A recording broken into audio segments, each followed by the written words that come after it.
This video is sponsored by Kaamos Metal Cruise 2023. Amassing the bodies and pits as they die, sentient and filthy they rot. Flammable and sitting discarded like waste.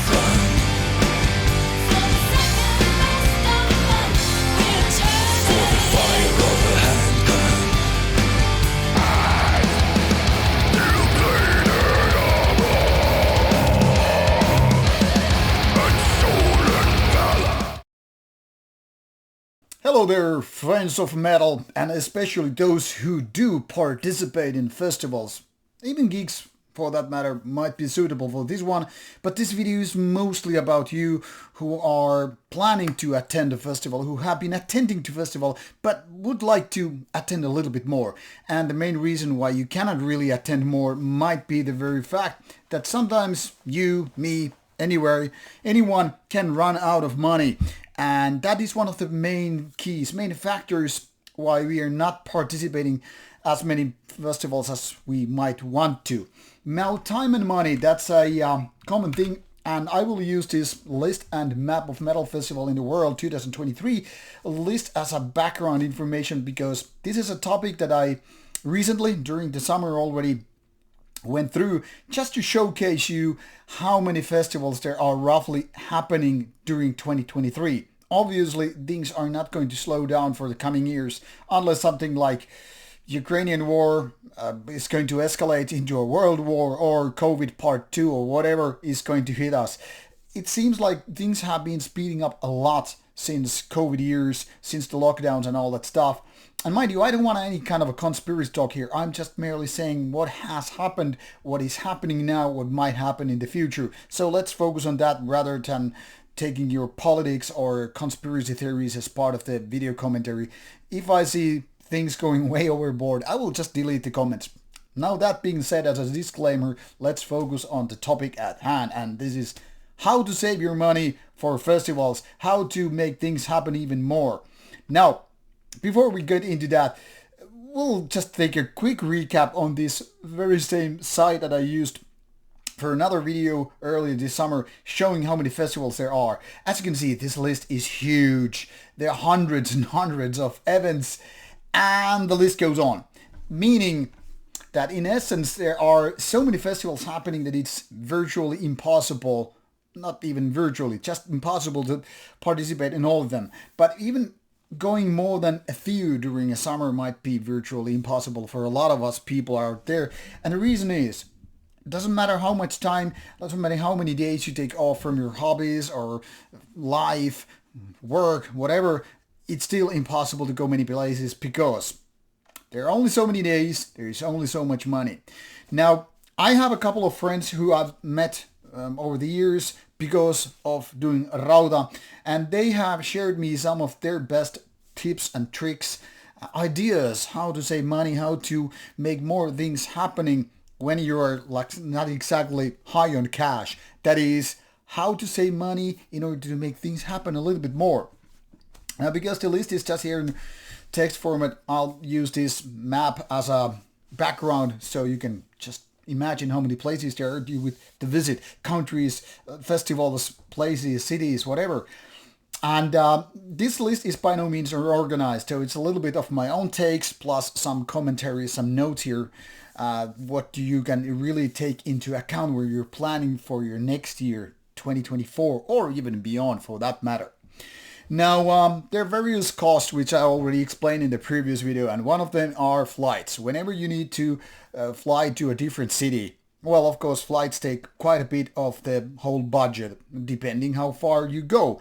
If it's a domestic festival for you, sometimes all you need is a train ride, or with a bus, your own car, or I don't know, even a bike, or hitchhiking. There are so many possibilities, but traveling usually takes quite a big slice of the whole budget, and that is something very few people are able to save money on. I mean, unless you are jumping on someone's ride, like basically hitchhiking or whatever, there is not much you can do about it. But what you can do is try to budget your flights as early as possible. And there are various sites for, tracking flight prices or choosing a cheaper airline for that matter. However, that being said, flight prices have been going up since the golden years in the past. So it's not so easy to travel so cheap as it was back in the days. That is something we just have to accept unless things drastically change. And there are various reasons to that, but goes beyond the scope of this video. However, like I said, plan your trips ahead. For example, I'm already planning some trips that are more than 6 months ahead of me for Rauta team to travel to foreign festivals. And for what happens to us is that we're trying to get those flights done as early as possible.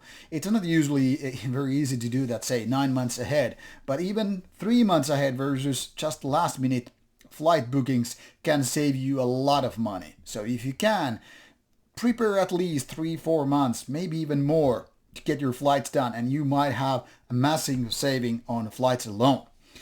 Another big part of the budget, maybe even the biggest one for so many people, depending once again on a festival size and what have you, is the festival ticket. Now, however, there comes this lucky thing that a lot of people you already might know, but in case you're not, I'm here to help you.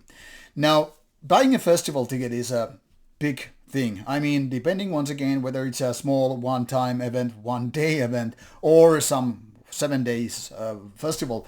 Now, there are various ways to save money. First of all, you can become a volunteer. A lot of those festivals are looking volunteers to work there for their festival ticket, which can really save you hundreds of euros.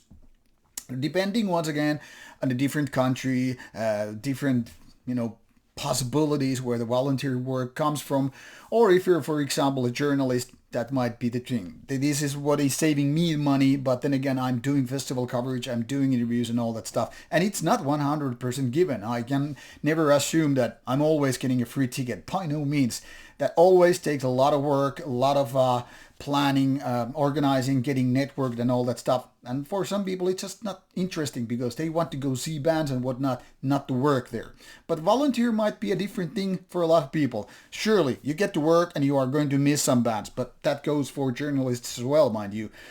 But you also might not have to be working on the days when you're actually off. Whereas journalists, when we're doing coverage and interviews and all that stuff, it's going to happen during the whole span, during the whole course of events. So it's a very, very different thing. Now, there might be other possibilities, but I really don't know about them. So usually two easiest ways is to either work for the festival, miss some days, some bands, but then again have days off, or become some kind of a journalist. You might be a photographer, a writer, a combination of both, or video people like me. And there are other possibilities as well. Maybe you have some kind of a collaboration with one of the promoters, or some kind of a combination with one of the sponsors. So there are ways you could be part of the thing here without actually buying the ticket when you're ready to work your ass off for the festival. This is definitely a big saving, especially if you get to do a volunteer work. So you're just going to sacrifice some of the things you might have experienced there, but then again, you also get to meet new friends.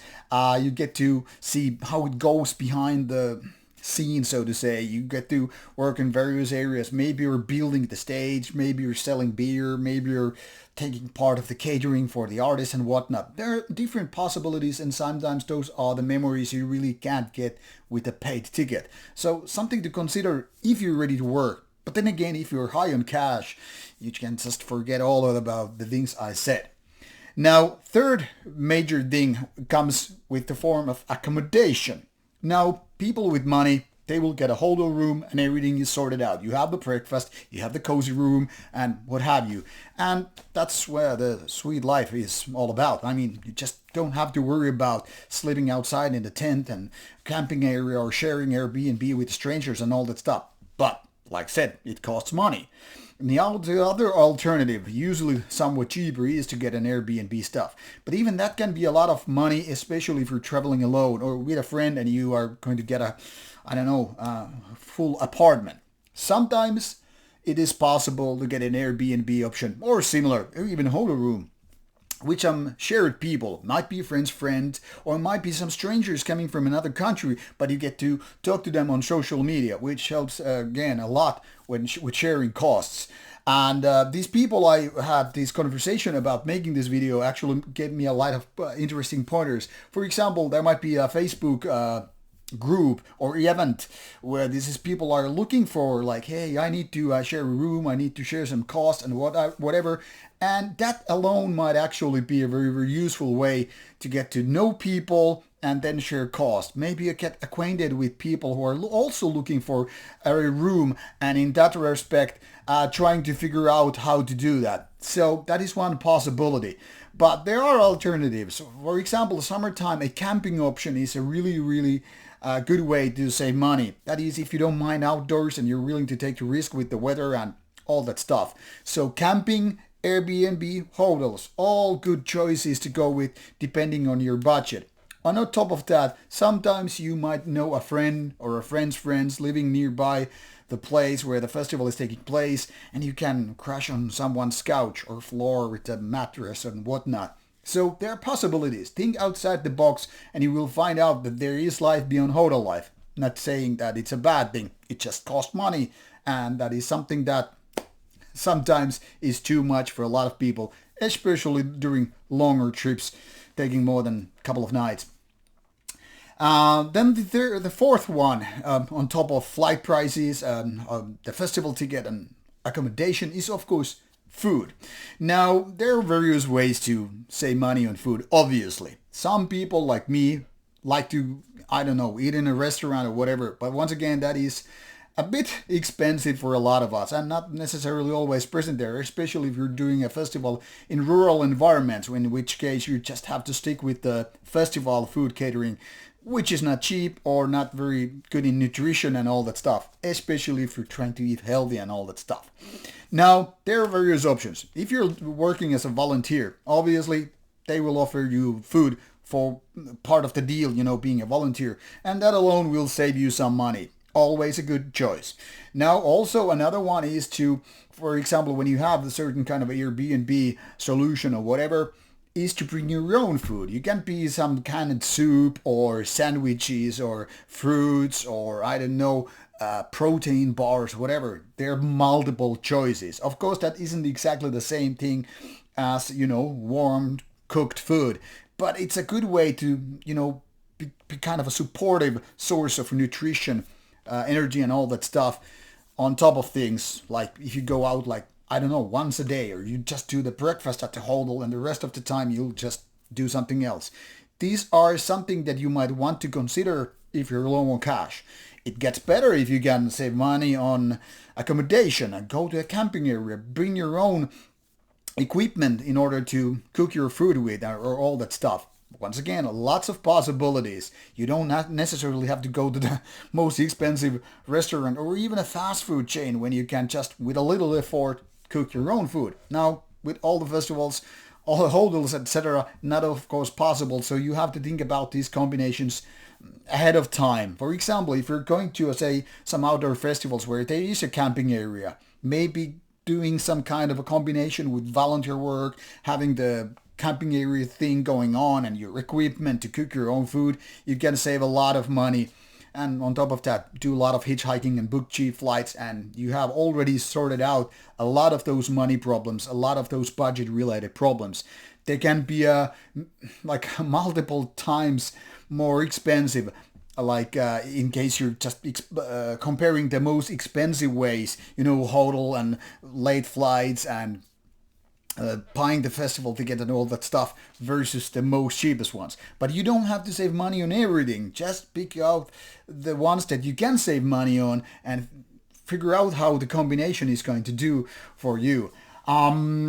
What else? Alcohol was also mentioned. Sometimes your friends bring alcohol and you can just maybe get a little bit easier on that side when you're not bringing your own alcohol, or maybe you can just get some easier tax-free booze instead of buying the expensive liquor at the restaurant and bar. Now this of course is much harder for people who like to be somewhat drunk or at least tipsy during the festivals where the price is high. Obviously you cannot bring usually your own bottles to an event, so that's out of the thing.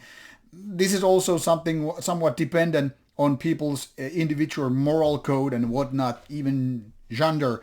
I mean, if you're a female, you're more likely to get some free drinks than as a guy over their 40s like me. So things are so different depending your expectations and what have you. And of course there is in the end the saying, beggars cannot be choosers. So in case you are low on cash and you're running out of options, you really can't go like, hey, I'm not drinking that stuff, I'm not eating that stuff.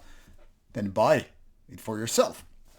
I hope these little pointers when it comes to accommodation or the festival tickets or food or other things might be helpful for you to plan your next year, 2024. I know already some people are buying tickets for early festivals for 2024, for example, February, March, April, whatever, because we're still in September and those events are months away. So it's easy to save money on those flight tickets.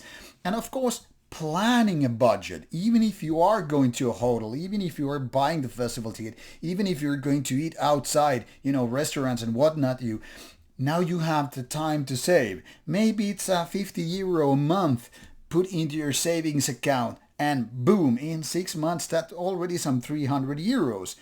Of course, saving €50 is a lot when you're like, I don't know, living on your loans, student loan budget and all that stuff. So I'm not saying it's an easy thing, but traveling rarely is easy and cheap at the same time. You usually have either way. Maybe it's easy because you have a hotel and you have the nice flights and all that stuff, but you're paying cash for it.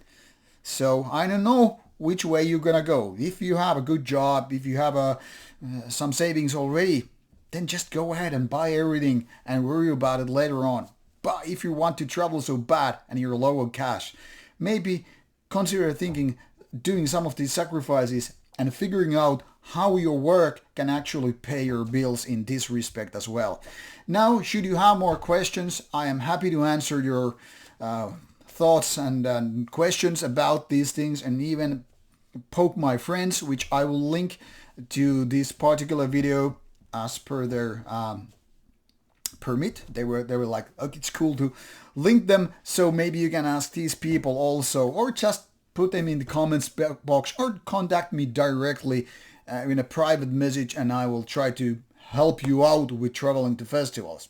This being said, see you next year or even this year at festivals. Whenever you see Rauta dude hanging around somewhere, come to say hello and pull me by the sleeve. See ya. Bye bye.